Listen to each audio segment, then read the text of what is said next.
नमस्कार प्यारे बच्चों, स्वागत है सुनील एजुकेशन इंडिया पर। मैं हूं सुनील सर। प्यारे बच्चों, आज हम क्लास 10th का मैथ चैप्टर 2 बहुपद आप लोगों को समझाने चल रहे हैं। इसमें के प्रश्नावली 2.1 का क्वेश्चन जो है आप लोगों को हम सॉल्व करेंगे। तो देखिए यहाँ पर प्रश्नावली 2.1 का जो है क्वेश्चन हम सॉल्व करने चल रहे हैं। 2.1 यहाँ पर बहुपद चैप्टर 2 है। तो पहले हम जानेंगे बहुपद किसे कहते हैं। तो जो है बहुपद किसे कहते हैं, ऐसे इसको जानिए। बहुपद आपका जैसे बहुपद का जो बराबर होता है पी एक्स बराबर a0 a1x plus a2x plus also on an xn। तो इस तरह से जो है यहाँ पर देखो a0 से a1 हो रहा है, a2 हो रहा है, यानी a1 a2 a3 ये जो है इसमें वास्तविक संख्याएं रहती हैं। an जो है नॉट इक्वल टू 0 होता है, n का मान जो है बढ़ता है। इस तरह जैसे 1 यहाँ पर 2 हो रहा है तो यहाँ x के n, तो इसी को हम जो है बहुपद कहते हैं। उदाहरण के तौर पर जैसे मान लीजिए पहला है इसमें का पी एक्स बराबर 5x² 6x - 5 पूर्णांकों पर जो है ये जो है बहुपद है। तो यहाँ पर जैसे पी एक्स है 3x² प्लस √3x -√2, तो इसको हम वास्तविक संख्या बोलते हैं। वास्तविक संख्या पर ये बहुपद है। और जैसे मान लीजिए यहाँ पर पी एक्स बराबर 3/4 x के क्यूब है, 2/3 x का स्क्वायर प्लस 2x - 6 परिमेय संख्या पर ये बहुपद है। तो बहुपद है, ये सब जो है इसमें बहुपद है, इसी को हम कहते हैं। इसमें जो है तमाम है कि जो है जैसे मान लीजिए रैखिक बहुपद है, इसी में जो है त्रिघात है, द्विघात है, रैखिक है, ये सब जो है आपको इसमें जो है पढ़ेंगे। चैप्टर 2 जब आपको हम समझाएंगे तो उसमें जो है इसको आप लोगों को समझाएंगे। पहले जो है 1.1 में जो है इसकी आवश्यकता नहीं है, उसमें आपको ग्राफ दिया गया है। ग्राफ से जो है हम आप लोगों को इसमें बताएंगे किस तरह से क्या करना है। तो इसमें जो है कुछ सूत्र है, इस सूत्र को आप लोग जो है प्यारे बच्चों समझ लीजिए। द्विघात, जैसे मान लीजिए द्विघात समीकरण, जैसे द्विघात समीकरण है तो यहाँ पर जो है ऐसे लिखा रहेगा ax² plus bx plus c, यहाँ पर बराबर ऐसे 0, इस तरह से हम लिख सकते हैं इसमें। तो यहाँ पर जो है इस तरह से आपका दिया रहेगा इसमें, तो इस तरह से इसको हम लिखेंगे। यहाँ पर जैसे यहाँ पर पहले लिखेंगे शून्यकों का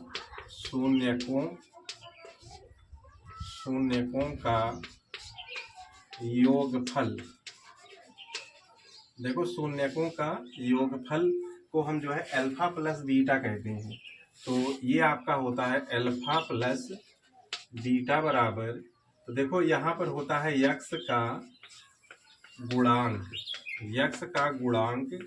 बटे x² का गुणांक होता है। x का गुणांक बटे x² का गुणांक होता है। तो यहाँ पर जो है आपका माइनस होता है। तो x का गुणांक देखिए यहाँ पर bx है, x² का गुणांक यहाँ पर a है, तो ये आपका जो सूत्र बनेगा -b/a हो जाएगा, b/a। तो ये जो है शून्यकों का योगफल आ गया यहाँ पर। ये इस शून्यकों का योगफल अगर निकलवाएगा तो इसका जो है आपका सूत्र है यहाँ पर। अगर शून्यकों का गुणनफल निकलवाएगा, शून्यकों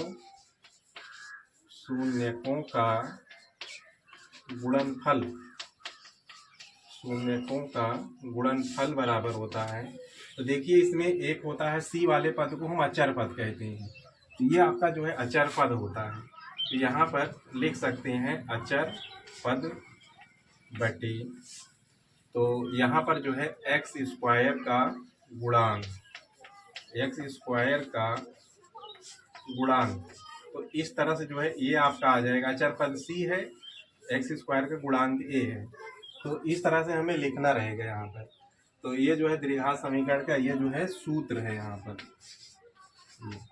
इसमें का जो है पहला सूत्र है।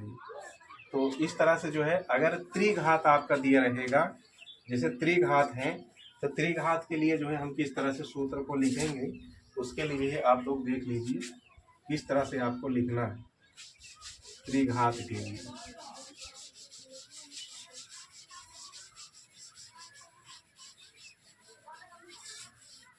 जैसे त्रिघात है आपका, यहाँ पर त्रिघात के लिए दिखा रहेगा ax का क्यूब प्लस bx का square plus cx plus d। तो इस तरह से आपका रहेगा उसमें त्रिघात के लिए। त्रिघात का सूत्र अगर हम लिखेंगे यहाँ पर, त्रिघात बहुपद है ये, इसको अगर हम हिंदी में लिखा चाहें इसको ऐसे लिख सकते हैं, त्रिघात बहुपद। त्रिघात बहुपद तो ax cube plus bx square plus cx plus d। तो ये है जो है, अब इसमें जो है इसका योगफल अगर हम निकालेंगे तो देखो इसमें जब हम इसका योगफल लेंगे, शून्यकों का योग लेंगे, तो इसमें इस तरह से लिखा जाता है, शून्यकों का योग।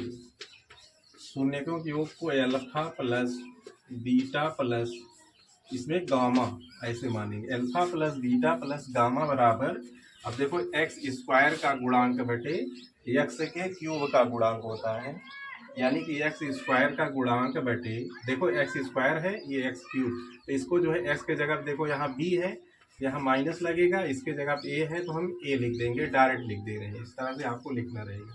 अब जो है शून्यकों का जो है गुणनफल, शून्यकों का योगफल हमने ले लिया है। अब यहाँ पर जो है शून्यकों के गुणनफलों का योग लेंगे यहाँ पर, तो शून्यकों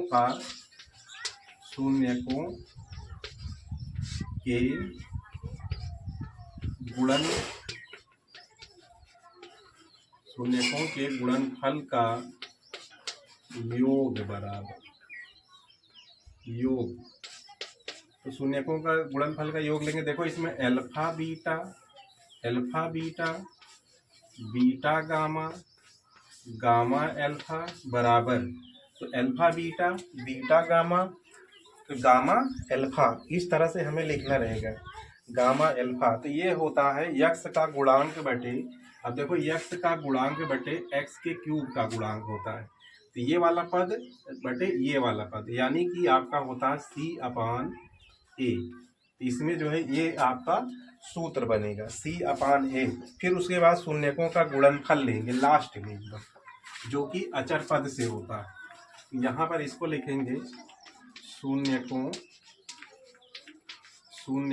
का गुणनफल बराबर, शून्यकों का गुणनफल बराबर होता है, इसको हम कहते हैं अल्फा बीटा गामा बराबर। तो ये आपका देखो अचर पद इसमें होता है, तो अचर पद इसका डी दिया गया है, और उसके बाद जो है एक्स क्यूब का गुणांक होता है, तो यहाँ पर जो है ए है, आगे जो है ऐसे माइनस लगेगा। तो ये जो है तीनों क्वेश्चन इसमें के हमने आप लोगों को सॉल्व कर दिए, सॉरी तीनों सूत्र हमने आप लोगों का लिख दिया है, जो कि त्रिघात बहुपद से जो है ये लिए गए हैं। अब जो है क्वेश्चन नंबर पहला हम इसमें का प्रारंभ करने चल रहे हैं प्यारे बच्चों। तो क्वेश्चन को आप लोग देखिए, उसमें जो है क्वेश्चन में आपको एक जो है ग्राफ की तरह जो है चित्र दिया गया है, तो उसी ग्राफ के चित्र से इसमें सॉल्यूशन इसका करना है। तो किस तरह से करेंगे देखिए, आप लोग समझिए। आप सब जैसे मान लीजिए एक आपका ग्राफ दिया गया है प्यारे बच्चों, इसमें ग्राफ है, जैसे कि आप लोगों ने देखा होगा इस तरह से, ऐसे इसको जो है एक्स अक्ष बोला जाता है, इसको जो है एक्स डैश लिया जाता है। तो ये आपका जो है मान लीजिए वाई है, इसको हम वाई डैश मान रहे हैं। तो क्वेश्चन नंबर इसमें का क्वेश्चन नंबर जो है पहला है, इसमें का पहला है। तो इसमें चित्र में एक रेखा इस तरह से खींची गई है, ऐसे इस तरह से। अब प्रश्न में आपके पूछ रहा है, देखिए प्रश्न आप लोग जो है सुन लीजिए, इसमें प्रश्न में क्या कह रहा है, बुक में आपके बुक में कह रहा है कि किसी बहुपद px के लिए y बराबर px का ग्राफ नीचे आकृति, यानी कि नीचे आकृति में दिया है, प्रत्येक स्थिति में px के शून्यकों की संख्या ज्ञात कीजिए। px के शून्यकों की संख्या हमें निकालना है। तो देखो किस तरह से हम निकालते हैं px के शून्यकों की संख्या। अब यहाँ पर प्यारे बच्चों ध्यान दीजिए, px के देखो x ग्राफ ये px है, मान लीजिए ये x है, तो यहाँ पर जो है आपका जो है ये इसको हम 0 मान सकते हैं, o मान सकते हैं। तो यहाँ पर जो है x वाले रेखा को ये जो है ग्राफ कहीं जो है परिच्छेद नहीं कर रहा है, तो यानी कि y ग्राफ का जो है परिच्छेद कर रहा है। तो यानी कि जब इसमें हम लिखेंगे इसके मान को, तो क्योंकि इसमें का ये पहला है तो लिखेंगे ग्राफ, क्योंकि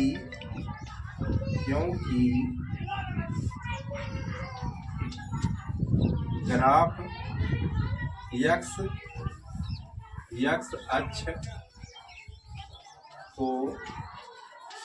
x अक्ष को परिच्छेद नहीं करता है,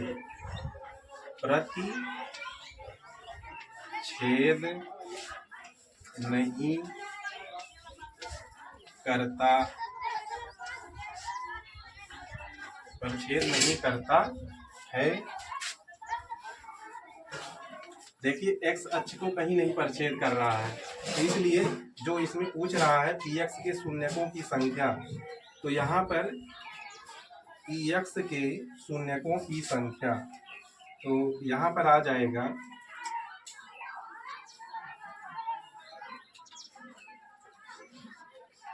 px के शून्यकों, यहाँ पर लिखेंगे शून्यकों की संख्या px बराबर, तो यहाँ पर हम 0 आ जाएगी। यहाँ पर px के शून्यकों की संख्या जो है 0 है प्यारे बच्चों, तो इस तरह से हमें लिखना रहेगा।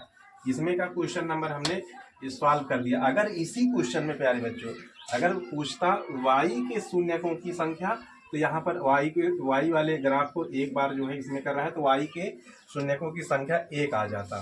तो इसमें इस तरह से ही आपको ध्यान देना है कितनी बार जो है इस ग्राफ को किस किस जगह पे काट रहा है, वही जो है इसमें शून्यकों की संख्या आ जाएगी। तो यहाँ पर जो है क्वेश्चन नंबर नेक्स्ट देखिए, अगले प्रश्न में जो है किस तरह से जो है निकालना है। यहाँ पर इसी ग्राफ में जो है इसी में देख लीजिए, इसको हम मिटा के इसी में बना दे रहे हैं। तो ये जो है क्वेश्चन नंबर इसमें का दूसरा हो गया। तो देखिए क्वेश्चन नंबर दूसरा में जो है ग्राफ किस तरह से गया है। ग्राफ जो है ऐसे जा करके ये ग्राफ आपका इस तरह से ऐसे निकल जा रहा है ऊपर को। अब यहाँ पर देखिए यहाँ से जा रहा है, y अक्ष को एक बार काट रहा है, तो y अक्ष को काट रहा है, फिर x के ऐसे चला जा रहा है। तो देखो x वाले पे एक बार ये ग्राफ को काट रहा है यहाँ पर। तो यहाँ पर px के, अब क्योंकि ग्राफ x अक्ष को परिच्छेद यहाँ पर नहीं कर रहा था ना, तो परिच्छेद कर रहा है, यानी कि परिच्छेद करता है, तो यहाँ पर परिच्छेद कर रहा है। अब जहाँ परिच्छेद कर रहा है तो यहीं पर जो है px बराबर एक बार परिच्छेद कर रहा है। तो ऐसे px का शून्यकों की संख्या ऐसे लिखेंगे, शून्यकों की संख्या px बराबर 1 लिख सकते हैं यहाँ पर। तो ऐसे आपका जो है यही आंसर हो जाएगा। तो अब क्वेश्चन नंबर जो है इसमें का ये भी दूसरा लग गया है प्यारे बच्चों। अब क्वेश्चन नंबर जो है नेक्स्ट देखिए, अगला क्वेश्चन आपका है। अगले क्वेश्चन को किस तरह से हम सॉल्व करेंगे। क्वेश्चन नंबर इसमें का जो है तीसरा क्वेश्चन तीसरा है इसमें का क्वेश्चन नंबर तीसरा। देखिए एक ग्राफ दिया गया है इस तरह से, ऐसे ये आपका ग्राफ है। मान लीजिए ये x अक्ष है, इसको जो है x डैश मानेंगे, ये y है, इसको जो है y डैश मान लिया, इसको हम 0 मान लिया। अब यहाँ पर जो है ग्राफ आपका देखिए इस तरह से आपका जा रहा है, ऐसे यहाँ से ऐसे निकल रहा है, ऐसे घूम करके इस तरह से चला जा रहा है। इसमें px के शून्यकों की संख्या निकालना है। शून्यकों शून्यकों की संख्या px बराबर कितना आएगा। देखिए एक्स अक्ष को पूछ रहा है तो एक यहाँ पर परिच्छेद कर रहा है, यहाँ पर दूसरा कर रहा है, यहाँ पर तीसरा कर रहा है। तो जो यहाँ पर यही 3 आपका 3 बार परिच्छेद कर रहा है तो यही 3 आपका आंसर आ जाएगा। तो यहाँ पर पी एक्स के शून्यकों की संख्या जो है 3 आ जाएगी। इसी तरह से जो है क्वेश्चन नंबर जो है अगला वाला आपका दिया गया है। अगले वाले क्वेश्चन में किस तरह से कह रहा है, मान लीजिए इसी को जो है ग्राफ को हम मिटा के जो है चौथा बना दे रहे हैं। यहाँ से क्वेश्चन नंबर ये आपका चौथा है। देखिए यहाँ पर चौथा आपका, इसमें जो ग्राफ दिया गया है चौथे में, ये यहाँ पर इस तरह से दिया गया है ऐसे। तो इसमें जो है शून्यकों की संख्या देखो, एक्स अक्ष को एक बार यहाँ पर एक बार यहाँ पर परिच्छेद किया, 2 बार परिच्छेद किया। तो यहाँ पर पी एक्स के शून्यकों की संख्या जो है 2 लिख देना है, यही आपका उत्तर है। तो ये क्वेश्चन नंबर इसमें का पहला के चौथा हो गया। अब क्वेश्चन नंबर जो है इसमें का 5वां देखिए। 5वें क्वेश्चन को हम किस तरह से सॉल्व करेंगे, इसी में जो है उसको भी देख लीजिए। इसको मिटा दीजिए, यहाँ पर इसी ग्राफ में जो है इसकी भी संख्या आ जाएगी। यहाँ पर जो है आपका क्वेश्चन नंबर 5वां डाल दे रहे हैं। तो ये आपका 5वां। 5वें में जो है आपका जो ग्राफ बना है, देखिए आपके ग्राफ जो है यहाँ पर ये ग्राफ आपका इस तरह से जा रहा है, ऐसे करके ऐसे जा रहा है, इस तरह से होते हुए ऐसे करके इस तरह से निकल जा रहा है। तो यहाँ पर देखिए एक शून्यकों की संख्या कितनी आएगी। यहाँ पर देखिए, यहाँ पर ग्राफ एक बार एक्स अक्ष को यहाँ जो है परिच्छेद कर रहा है, दूसरी बार यहाँ कर रहा है, तीसरी यहाँ कर रहा है, चौथी बार यहाँ कर रहा है। तो यहाँ पर शून्यकों की संख्या जो आ जाएगी, यहाँ पर जो है शून्यकों की संख्या जो है आपकी 4 आ जाएगी। शून्यकों की संख्या 4, यही आपका इसमें आंसर हो जाएगा। तो क्वेश्चन नंबर जो है नेक्स्ट देखिए। प्यारे बच्चों, समझ में आ रहा है? आप लोग जो है कमेंट करिएगा, समझ में नहीं आएगा तो पुनः जो है समझाएंगे। तो देखिए ध्यान से। तो अगला क्वेश्चन इसी में, अगला क्वेश्चन है आपका क्वेश्चन नंबर इसमें का 6वां। 6वें क्वेश्चन में देखिए ग्राफ किस तरह से बन रहा है। ये आपका ग्राफ जो है यहाँ से ऐसे जा रहा है, यहाँ से जाने के बाद इस तरह से ऐसे यहाँ से होते हुए यही ग्राफ जो है वाई अक्ष को परिच्छेद करते हुए फिर यहाँ से ऐसे छू करके इस तरह से चला जा रहा है यहाँ पर। तो इसमें जो है शून्यकों की संख्या हमें निकालना है। तो देखिए यहाँ पर शून्यकों की संख्या जब हम निकालेंगे, देखो ये ग्राफ इस तरह से पार होकर नहीं जा रहा है। तो एक बार यहाँ स्पर्श किया, एक बार यहाँ पर, एक बार यहाँ पर। तो यहाँ पर जो शून्यकों की संख्या आएगी यहाँ पर 3 आ जाएगा। तो ये चैप्टर प्यारे बच्चों हमने पूरा आप लोगों को समझा दिया। प्रश्नावली 2.1 जो है आप लोगों का जो है हमने पूरा खत्म कर दिया है। इसमें जो है कुछ सूत्र भी बताए हैं। ये सूत्र जो है प्रश्नावली 2.2 में जो है आपके क्वेश्चन जब सॉल्व करेंगे तो उसमें इसका प्रयोग किया जाएगा। तो ये चैप्टर को ध्यान से जिस तरह से हम समझाएंगे प्यारे बच्चों आपको समझ में आए होंगे। तो जो है वीडियो को लाइक करें और वीडियो को शेयर भी करें, चैनल को हमारे सब्सक्राइब करें। बोर्ड एग्ज़ाम की तैयारी इस चैनल पर कराई जाएगी। Class 9th 10th 11th 12th इस पे जो है मैथ जितने सब्जेक्ट है सारे सब्जेक्ट के वीडियो इस पे आपको मिलेंगे। तो नमस्कार, जय हिंद प्यारे बच्चों।